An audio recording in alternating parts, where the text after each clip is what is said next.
మా magistrate court గారి superintendent గారికి జిల్లా కృష్ణా జిల్లా గుడివాడ నియోజకవర్గం తహసీల్దార్ కార్యాలయంకు ఆనుకుని ఉన్న సెంట్రల్ క్రైమ్ స్టేషన్ లో మంటలు చెలరేగాయి. సిసిఎస్ సర్కిల్ ఇన్స్పెక్టర్ రవణమ్మ మీడియాతో మాట్లాడుతూ కార్యాలయం వెనుక గల ఖాళీ ప్రదేశంలో ఉన్న పనికిరాని పుస్తకాలు పలు పాత సామాగ్రి నుండి పొగలు వచ్చాయని వెంటనే ఫైర్ స్టేషన్ సిబ్బందికి సమాచారం ఇచ్చామని తెలిపారు. అగ్నిమాపక సిబ్బంది వచ్చి మంటలను ఆర్పివేయడంతో ప్రమాదం తప్పిద్దన్నారు. విషయం తెలుసుకున్న గుడివాడ డీఎస్పీ ధీరజ్ వినిల్ వెంటనే సిసిఎస్ పోలీస్ స్టేషన్ కు వచ్చి సంఘటనా స్థలాన్ని పరిశీలించారు.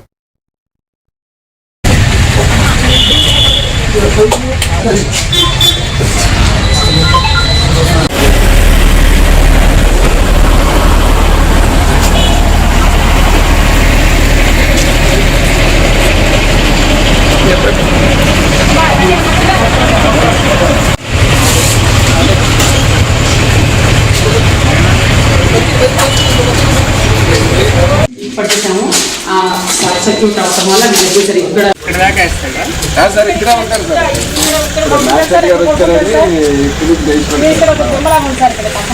నా పేరు రమణమ్మ. నేను సెంట్రల్ క్రైమ్ పోలీస్ స్టేషన్ ఇన్స్పెక్టర్గా వర్క్ చేస్తున్నాను. నేను ఇవాళ ఉదయం నేను వచ్చిన తర్వాత పొగలాగా ఆ కిటికీలోంచి వస్తుంది.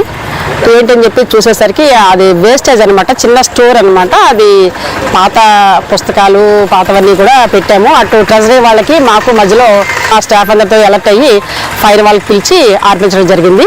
ఎలాంటి నష్టం కానీ ప్రాబ్లం కానీ ఎలాంటిది ఏం లేదు. ఇమీడియట్గా వాళ్ళు వచ్చి ఆపేశారు. జస్ట్ అది స్క్రాప్ అదే ఉంది, అవన్నీ బయటికి తీసేసి క్లియర్ చేసేస్తామండి. థ్యాంక్